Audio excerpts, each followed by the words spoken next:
All right, this week we are going to be talking about global stratification. Last week we talked about stratification slash social class in the United States.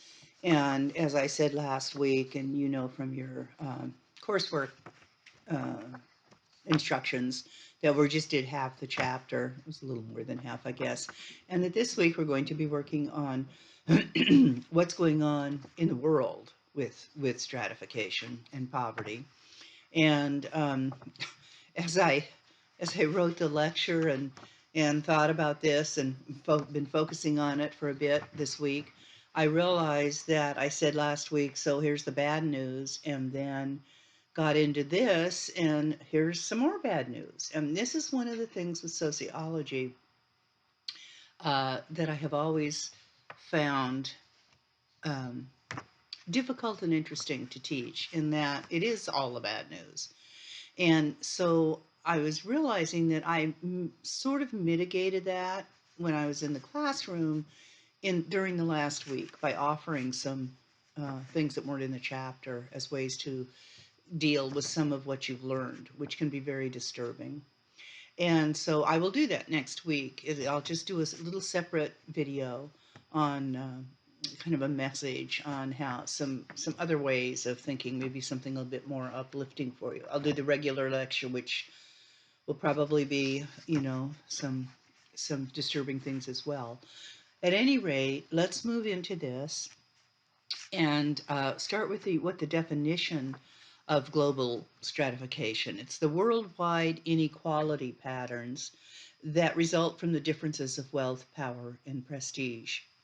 So, as we know, and I'm sure you're aware of this, it isn't just the US that has these huge levels of stratification. Every society has some level of stratification. So, all societies are stratified, but more than 75% of the world's population lives in countries where economic inequality has been and is becoming greater. So if it feels harder to go back to the United States in our own lives, we know that it's harder, for instance, for your generation to actually attain the American dream. And that each generation, instead of it getting easier the last two generations, it's getting much more difficult for that to happen. And home ownership is kind of the basis of the American dream, as we've talked about. That's where the wealth is in families, middle class families, even. It's primarily in their home. So what happens is um, this particularly global inequality and stratification leads to uh, increasing social class tensions and conflict. So it leads to global conflict. The huge waves of immigration we are seeing come from this very issue, from the fact that people can't survive. Or the conflict is so intense in the countries that they're in, when you think about people crossing the southern border, that they're murdered if they don't join gangs, their children are murdered, that type of thing. So that's the kind of things that occur when you have really intense levels of the rich and the poor. So let's look at wealth and income inequality. So what your text says, remember it was published in 2016, is that in 2016, global wealth, so the total global wealth reached $256 trillion. In 2021, this is something because I looked it up and I knew that couldn't be correct anymore. In 2021, the world's total net worth hit 431 trillion, which is nearly half a quadrillion dollars, and over a quarter of it is controlled by millionaires. This is global wealth, not the United States. Okay. So how is it distributed? And we're going to look at, I want you to look at the table on page 152, the wealth per adult by region and countries. And this will give you a graphic, a visual for what this list of stats. These last 2 weeks, I know I've had a lot of statistics, but they tell you what's going on. That's what statistics can do. They tell you the truth. They tell you what is happening. So 1% of the global population owns 89% of the global wealth. You can round that up to 90%. 1% owns 90% of the wealth. You can just, in your own brain, figure out where that leaves everyone but that 1%. Okay? 8 people, 6 of whom are Americans, owns as much wealth as half the human race. So I looked up the current population of the world. 7.73 billion, 7.75 billion people. So more than those 8 people own more wealth than almost the 4 billion bottom people. There are huge wealth disparities across different regions, and inequalities have gotten much more extreme, as we talked about in more recent years. We talked about it in the US, but it's true globally as well. There are huge wealth disparities. So the income of the top 1% worldwide, we're talking globally now, has increased by 60% since 1990. And the income growth of the top ultra rich, that's the 0.01%, is even greater. Even in the most countries with the most economic equality, which are the developed nations with the most economic equality, which are the Scandinavian countries, Finland, Norway, Sweden, even in those countries, the share of going to the richest 1% grew by more than 50% between 1980 and 2012. And they tax the heck out of the rich in those countries. Worldwide, across 13 countries, the richest 3% hold 20% of all income. So the median per capita income of the wealthiest is more than 50 times of those in the poorest populations, and those are mostly in sub-Saharan Africa. The very poorest populations in the world are pretty much concentrated, the very poorest. That doesn't mean that there aren't incredibly poor people globally in every other country, but the worst of the worst is it tends to be in sub-Saharan Africa. So, and then, as your text points out, and we were just talking about at the opening of this video, living in a wealthy country like the US doesn't guarantee that there's income equality at all, because we saw last week the great amount of income inequality in the United States. So among 35 high-income countries, the US ranks, get this is out of 35 countries, the United States ranks 33rd in income equality, second from the bottom. These are developed nations. We're comparing apples with apples, okay? Like with like. We are way behind other industrialized nations and just above, just slightly above some of the developing countries in our level of wealth inequality. So what happens to women and children in a situation like this? Well, historically and currently, they bear the brunt of all sorts of inequality. But you know, much of inequality is income inequality, access to the things one needs to survive. So it ranges from a high of let's go back to one of the ways we measure a country's health in general.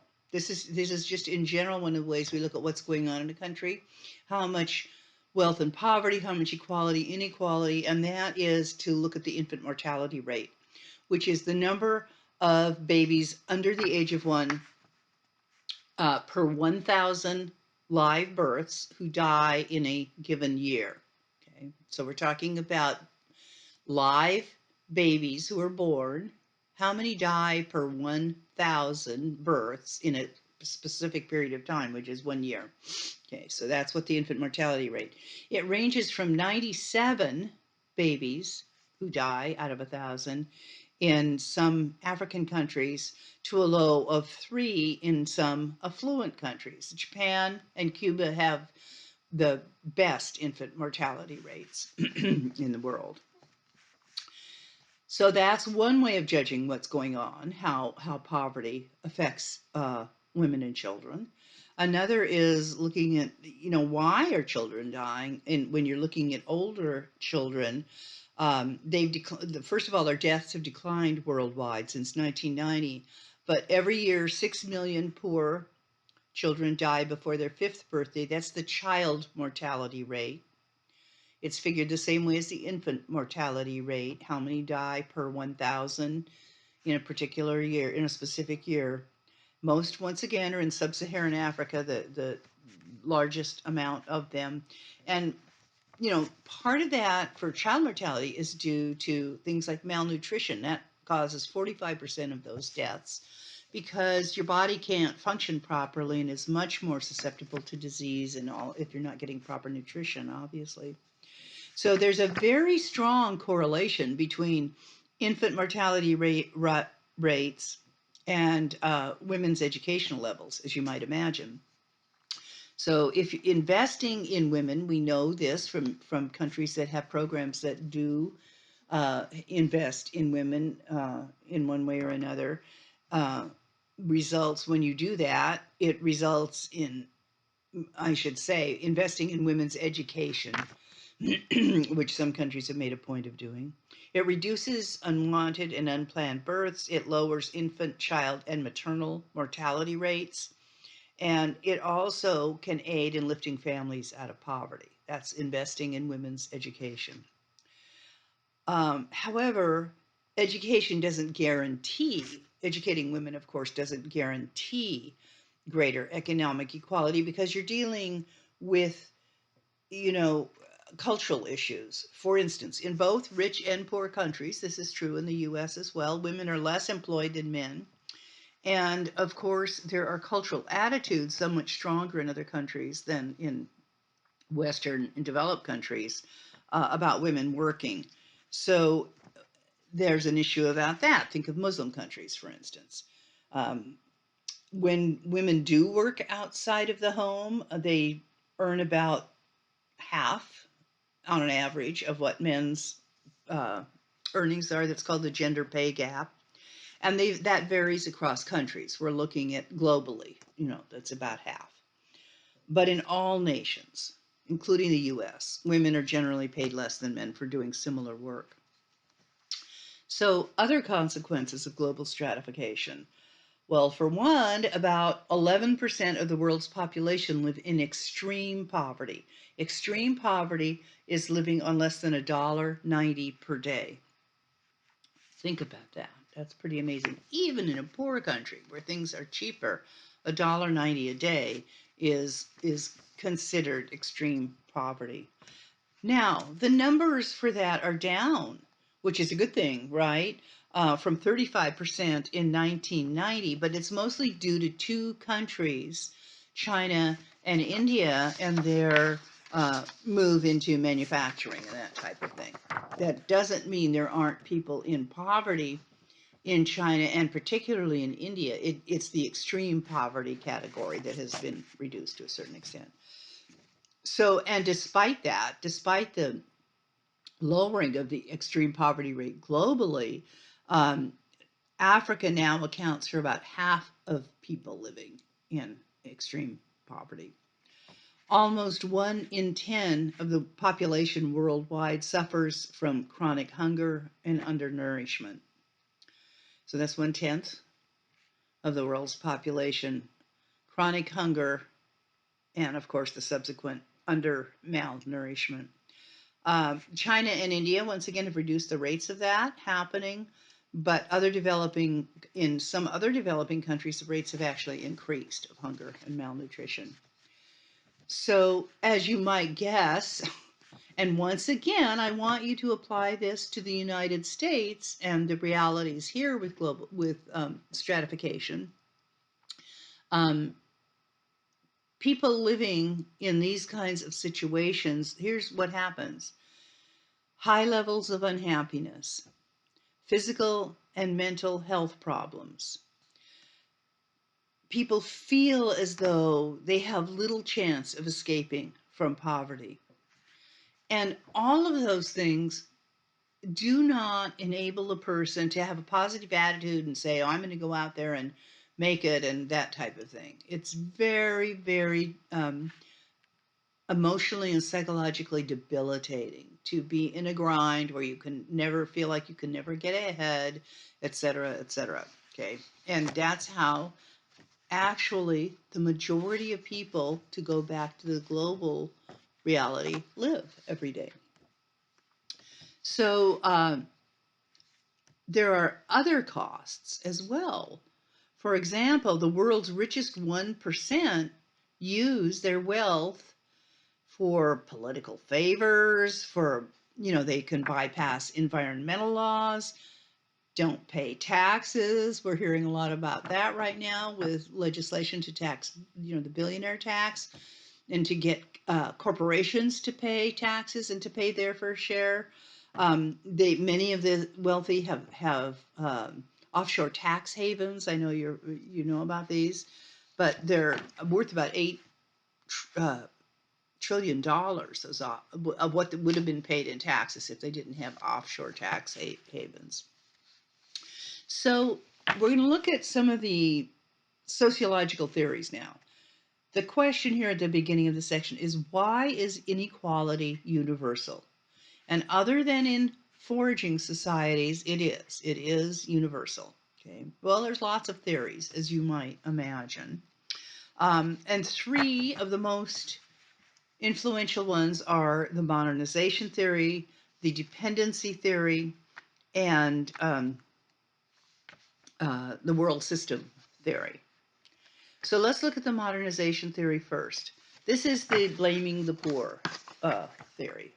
And you might imagine it's the oldest theory. It goes back farthest in history, in industrialized nations, to think about why are other nations poor. Okay. So the thesis is that low-income countries are poor because their leaders don't have the attitudes and values. In other words, Western attitudes and values that lead to experimentation and using modern technology. Okay.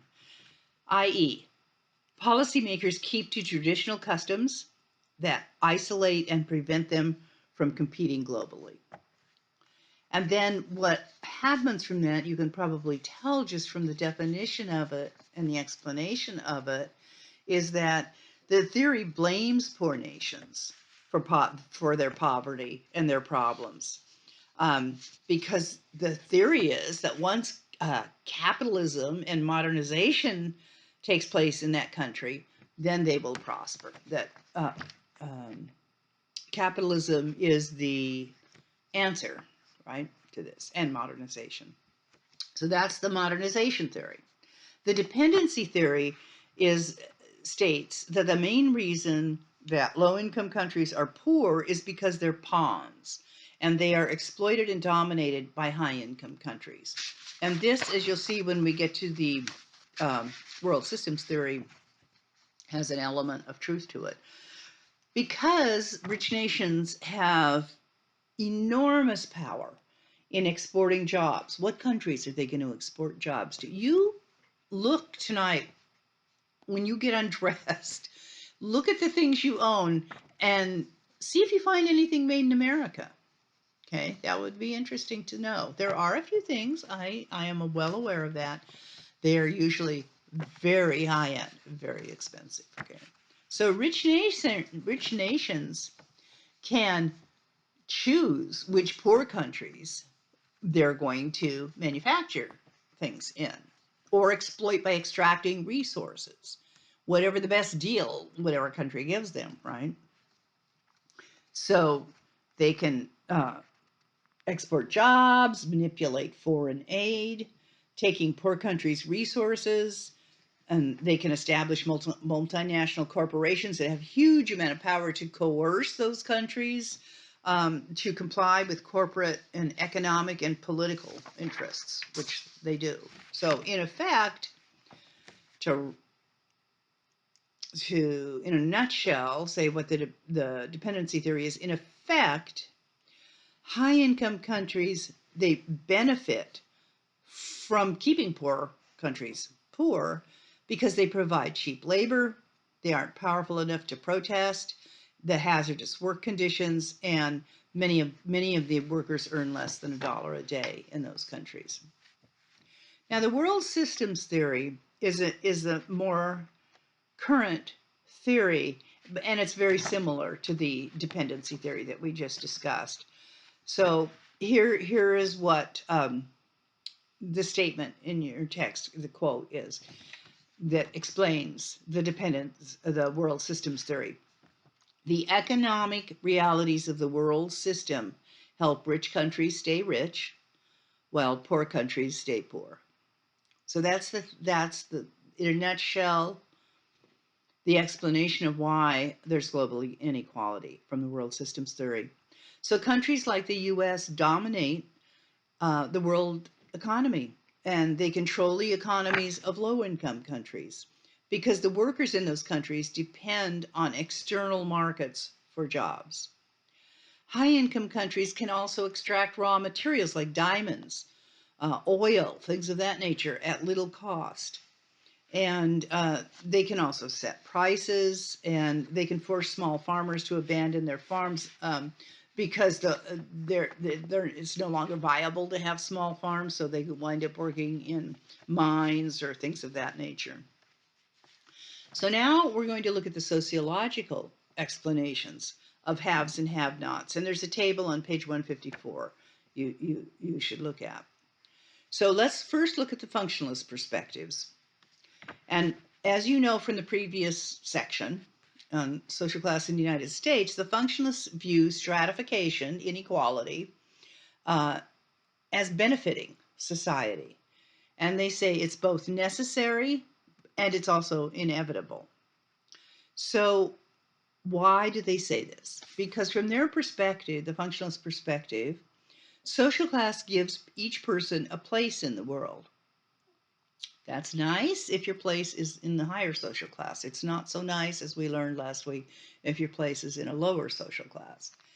It motivates people according to functionalist theory. In other words, if you're in a lower social class, you will be motivated to work hard and attain, whatever you need to do to move up social class, okay?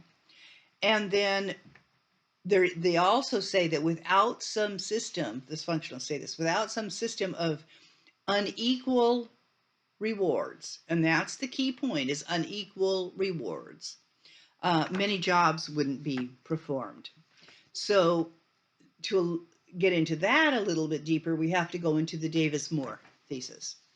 And that's the functionalist view that social stratification benefits society and the key arguments of that. The first argument is every society must fill a wide variety of positions and ensure that people accomplish important tasks. Well, we can all agree with that, I think. So what that means is societies need teachers, doctors, farmers, policemen, et cetera, plumbers, that type of thing. Yes, we can all agree with that. Their second point, some positions are more crucial than others for a society's survival. So the example your text gives you is that doctors, for example, provide more critical services that ensure that people will survive and society will continue than do lawyers, engineers, or bankers. Now, let me tell you, we will get to a refutation of all of these points shortly. We're just going to go through them right now, and then we'll see what the counter arguments are. The third point in this Davis-Moore theory is that the most qualified people must fill the most important positions. So some positions require more skill. This is all true, of course, training or intelligence than others because they're more demanding and because it's more difficult to replace the workers. Think about pilots. Okay, you can replace a flight attendant much more easily than you can replace a pilot because of the years of training that are required for those two particular jobs. And the fourth point is that society must offer greater rewards. This is where we get into the inequality. Society must offer greater rewards to motivate the most qualified people to fill the most important positions. So if you don't have higher rewards for jobs that require more years of training, more years of education, right? Think how many years it takes to go through med school. Think what it takes to become a lawyer, that type of thing. So then the way to get people to do that, the carrot on that stick, is to get them to go through many years of educational training, is by rewarding them with money, wealth, power, and prestige. So according to Davis Moore, with those who made those 4 points, their theory, stratification and inequality are therefore necessary to motivate people to work hard and succeed. So for functionalists, you can see from hearing all of this and reading it that social stratification is based on what's called a meritocracy. Merit, value, worth, deserve, right? And remember I told you about ocracy, or anything with an at the end refers to power. Okay, so a meritocracy is technically the ruling uplifting of those who deserve it. So it's a belief that social stratification is based on a person's accomplishments. Well, no, not necessarily. Sometimes that's true, but you can attain great degrees and all kinds of things without doing the work or having the intelligence to do it if you're from a wealthy, prestigious family. And I give you again the example of George W. Bush, who got into Yale with a C minus average, which none of us could have ever accomplished, right? None of us could get into Yale with a C minus average. Most people can't. Okay? So there are lots of examples of meritocracies, of people who we think deserve something because they did it. But when you dig a little bit deeper, there was something else going on there. So here's the critical evaluation, and I said we'd get to this. Melvin Tooman was the name of the sociologist who challenged that Davis Moore theory. He said, first of all, societies don't always reward positions that are the most important for people's survival. So, for instance, if millionaires, professionals, athletes, actors, pop musicians went on strike, for example, would society fall apart? No, not at all. But if doctors, garbage collectors, teachers, truck drivers, etc., firefighters went on strike, yes, things would fall apart. If you know anything about the great garbage collector strike in New York City many years ago, and what happened, it was unbelievable. You could Google it on, I'm sure there's film and photos of rats running all over the streets and huge piles of garbage. So once again, the people who do the work that, and this is the criticism of this theory, do crucial work for the benefit of society aren't necessarily the people who make the most money or have the most prestige. That's one of the criticisms.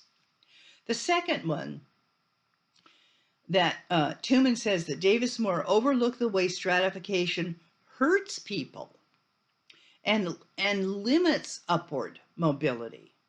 And the main thing there is access to education, right? Especially to higher education. So much of that depends on on family wealth. And we just did the George Bush example, etc. So large segments of the population don't have the opportunity to climb that ladder that Davis and Moore thinks everybody has the capability of doing. And then the third criticism of that theory is that the theory and other functionalist theories don't explain why, one, upward social mobility is more limited in the US than other industrialized nations and some developing nations. Two, many college graduates can only find low-paying jobs. And three, racial and ethnic income and wealth gaps persist across all social classes in the U.S. So now let's look at the conflict perspectives. And these, I think, give greater insight. But as you know, most modern sociologists are conflict theorists. So I guess I would think that. But see what you think.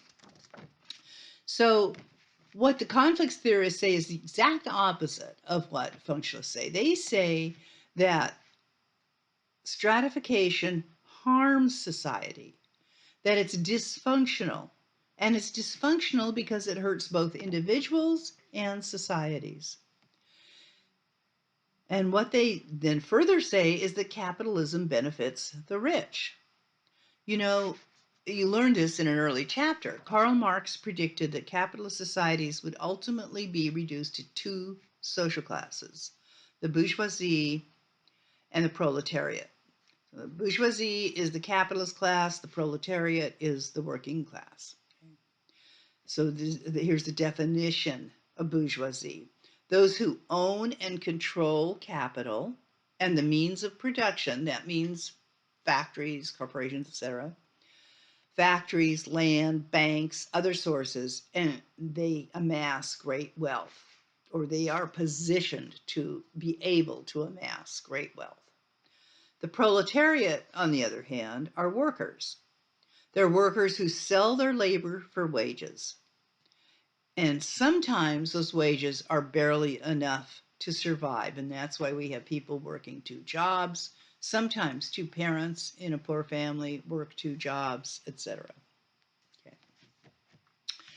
So if you're working for a paycheck from a Marxian perspective, it doesn't matter really how big the paycheck is. You are a worker, right?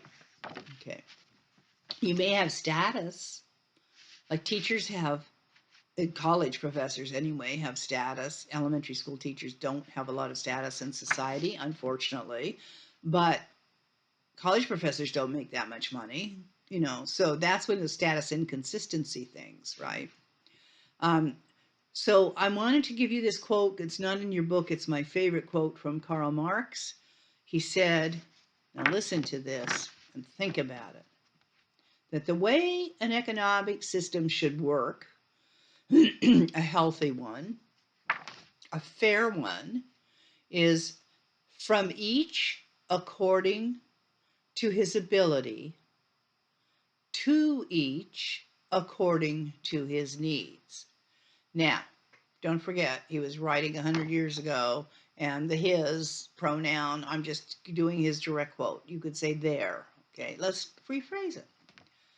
From each according to their ability, to each according to their needs. Man, if society worked that way, it's a simple formula, but it's a very interesting one to think about. And that's how foraging societies work, Okay, so conflict theorists say that the struggles of the U.S. working class and middle class aren't a result of globalization and technological changes, like we're told all the time, but they're the result of a series of government policies that favor the rich. And once again, we're having this huge discussion right now, right? We're going to get a chance to vote on which side we fall down on come down on in another year or so, 2 years, I guess. So corporate welfare is an example of that. The subsidies, tax breaks, and assistance that the government creates for businesses. For example, after the 2008 recession, which was really a depression, crash of the stock market and the housing market and all of that, we taxpayers coughed up $7 trillion to bail out the financial institutions like Shearson Lehman, for example. Those executives still received their multi-million-dollar annual salaries, while taxpayers bailed out to the tune of $7 million their companies that had created this mess. Okay. Another example, each household pays about $10,000 per year to subsidize corporations. Now, you've probably never thought about this, But if the corporations aren't paying taxes, which many of them aren't, or very minimal ones, minimal tax rates, then things like the highways that they use to transport their products, law enforcement, okay, judicial systems that protect them, are paid for through taxes by the rest of us. And as well, and in addition to that, the rest of us provide their workforce. The military, there are military personnel that our taxes pay for that safeguard corporate assets abroad in some cases. So the other point that the conflict theorists make is that among the most profitable 258 U.S. corporations, 18 paid no taxes between 2008 and 2015, and that includes GE, General Electric. They haven't paid taxes for years. 24 paid zero taxes in 4 out of 8 years, so half the time they paid zero taxes. 48 paid between 10%, which is far below what their average employees pay. The average tax rate in the United States is 30%. Okay, and that's why George Soros has said, tax me more because my secretary pays a higher percentage of her salary in taxes than I pay in taxes, percentage wise. Okay, so a lot of data, as you might imagine, and you've heard a lot of it that last week and this week, supports the conflict theory that growing inequality is dysfunctional for society. It intensifies poverty. Big issue, which once again is so relevant to today.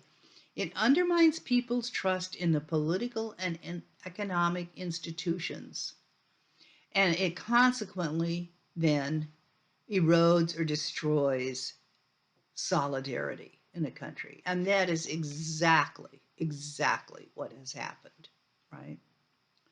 So now because of what's going on politically, and it was going on as far back as, 10 years ago or more too, this was all building, and well, even to 2008, so farther than that, this is when it really started, becoming apparent that there were major issues. So even some very powerful financiers and conservative economists have begun to worry about the level of inequality in the United States because they fear that the increasing wealth of some and low wages of other will affect them, of course, will affect their bottom line, will result in less productivity, less consumer spending, and discourage people from entering and staying in the labor force, which is interesting because that's exactly what we're also seeing today, right? So now we're going to look at the feminist perspectives, okay? And that is going to involve looking at gender stratification, which is unequal access to wealth, power, and prestige, and other basic resources due to one's sex. So just some stats so you can see how gender stratification affects women in terms of access to wealth, power, and prestige. At the top, only 13% of the world's billionaires are women, and 83% of those women inherited their wealth. They didn't produce it. Only 18% of the top 1% of Americans, richest Americans, are women. So, 16% of the top 1% of richest Americans are women, 16%. What an economist said is the higher up you move in the income distribution, the lower the percentage of women. In both rich and poor countries, gender stratification leads to discrimination in the economy, in politics, and unfortunately in access to medical services. And then you probably know some of these horrible things that happen worldwide to women and girls, especially in low-income countries. Almost 4 million girls and women are missing each year because of high death rates. Almost 20% Fetuses are aborted due to a preference for sons in countries that have son preference. India, China are two examples. More than 1/3 of pregnancy and childbirth complications occur among poor women. Many women do much of the unpaid work, as you know, around the world, and that's true in America: household work, child rearing, that type of thing. They earn less than men across all jobs and hold a minority of decision-making positions in public and private institutions. Our Congress and our Senate should be, if you really wanted to be accurate, 51% female. And you can look up the stats, they're certainly not. And we still haven't had a woman president, although other industrialized nations seem to have no problem with that. More than 100 countries ban women from certain jobs, from accessing financial services, from owning a business, or conducting legal affairs. There is as unfortunately you probably are also aware, what the book calls a global pandemic of violence against females. And that affects 1 in 3 women worldwide. So 1/3 of the population of females in the world of all ages, has things happening to them as being kidnapped and held as slaves or sex workers or a variety of other things. And once again, from the feminist viewpoint, it is the patriarchal system that's the cause of this, the underlying cause. The patriarchal system is a system where men dominate the stratification system. And what that means is, once again, look what I just said about Congress and the Senate and the gender stratification there, gender inequality there, and the lack of never having a woman president, etc. When you have men dominating the stratification system, it means they control a disproportionate amount of wealth, power, and prestige. Now, this is the last one, the symbolic interactionist perspective states, as you might imagine, and we've seen this in the last chapter as well, in the beginning of this chapter with stratification in the U.S., they say that people create and shape stratification. So what this theory does, symbolic interactionism, is it focuses on how people learn their social positions in everyday life and how learning affects their attitudes and behaviors and lifestyles. And we learned at the beginning of this chapter as well how children learn this, and we're going to go through that a little bit differently, a little bit more in depth now, because people in different social classes socialize their children differently. Here's some examples. By age 2, children from higher income homes know 30% more words than those from low income homes. Why does that matter? It matters because early vocabularies lead to increased reading comprehension and proficiency as early as kindergarten. This, having worked in Head Start for years and years and years, many years ago, I think I mentioned that before, this is the whole point of Head Start, to give poor children the same kind of support with reading preparedness and school preparedness that children from upper income families receive in the family, in their own milieu. Children as young as 4 are aware of and enact their social class. So, for instance, among preschoolers, children from upper middle class families speak more, they interrupt more, they ask for help, they argue more than do working class children, because working class children are trained to shut up. Oh, I shouldn't say that. Often are socialized to be quiet, don't speak unless spoken to, obey, don't talk back, etc. So of course they're not going to speak up in a classroom. So what happens is when you do speak up in a classroom, you get attention, right? You get the teacher's attention, you receive adult attention, and that gives those middle-class kids more opportunities to develop even more language skills and a sense of self and feeling of competence. So social context affects social mobility. Okay, the social classes that children are born into affects their aspirations, their dreams, their ideas of what they can be and who they can be and what they can do and how capable they are of learning the things they need to learn to become what they dream of. Okay, so it affects their aspirations, um, social class that one is born into, their idea of what's possible for them, the skills that they value and can access. Once again, verbal skills are just crucial to um, a variety of things in our society. Also, the networks that they have and their resources. Children get this really early on.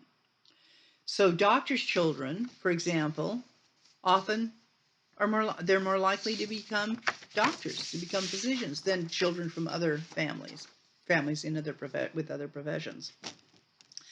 So, although economic inequality is at its highest level since the 1930s, here's the other weird thing when it says that when the symbolic interactionists say that we create the ideas we have about social class, most Americans don't get it. They do not understand what you're learning, the disparity based on social class. So inequality in the US is at its highest level since the 1930s, yet many Americans are relatively unconcerned about that when they do various polling. Fully 62% are satisfied with their opportunities to get ahead. Only 47% say that the rich poor gap is a problem. That was in 2016 when the book was published. I looked it up now, and now it's almost 60%, from 46%, 47% to 60%, saying that the rich and poor gap is a problem. So now people are beginning to get it a little bit more, which is a good thing. But why are so many people content instead of challenging the policies that benefit the top 1%? Well, most Americans don't know much about economic inequality. Also, and this is so important, what people think they know is often wrong. So you are really lucky to be taking a sociology class where you can learn these facts. It will help you so much to understand what's going on. Okay. And don't forget that every statistic, there's a citation next to it, okay, of what the research was. And in the back of the book, there's research listings and citations. So someone's not just saying this stuff. It's all based on valid research. And you learned earlier in this term how valid research is done. It has to be replicated and checked and gone through a variety of processes before it's ever published. Okay. So this gives you a tool, right? Okay, that a lot of people in America don't have, is understanding these issues. So what a lot of people think they know is wrong, and a lot of people don't even pay attention or even know about the issue of inequality. And secondly, our popular culture reinforces the idea that inequality is normal and inevitable. So now we're getting back to the functionalists, right? Okay. So here's the thing that, as a sociologist and anthropologist and someone who's taught for all these years, this is my greatest goal in teaching and for you. Because let me state first of all what the book says, why people don't get it, right? Why they aren't upset about this stuff. People don't see the connection between structural inequality and their personal situation. If they did, everyone who's eligible to vote would vote. If people got that connection, that what is happening on a structural level affects you personally. Okay? So what's the reason? that they have that attitude. Well, the next part here is that many Americans aren't angry about any of this because they embrace the idea of mobility optimism. That's in quotes in your book. What a term, mobility optimism. A belief in the American dream and that someday their children will have more access to wealth, power, and prestige than they do. Well, in some cases, that's true. None of what was said here or described in the book means that you cannot improve your circumstances, and certainly hard work and taking your education seriously and a variety of other things help. But there are larger forces. It isn't just, we're taught that it's on us individually, and that's simply not true.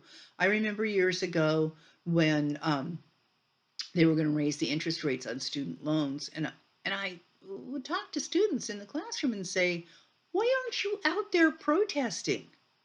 Why aren't there mass protests at the college here? Or why not that SWAC was going to do it, was interest rates. Why aren't you at the state legislature? Why?"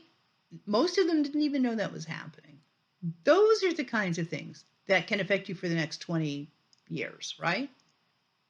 And make a big difference in how much money you pay back and that type of thing. That was years and years ago. I don't know what's going on with interest rates currently with student loans, but that's an example of things that affect all of us deeply, one way or another. So pay attention to what's going on out there and think about the fact that, we can change that. We live in a democracy. Okay, um, that's it for this week, and I'll see you next week. And as I said, I'll put up a little something extra next week for you, as well as the lecture, to try and wrap this up with a little bit of optimism. Okay, bye.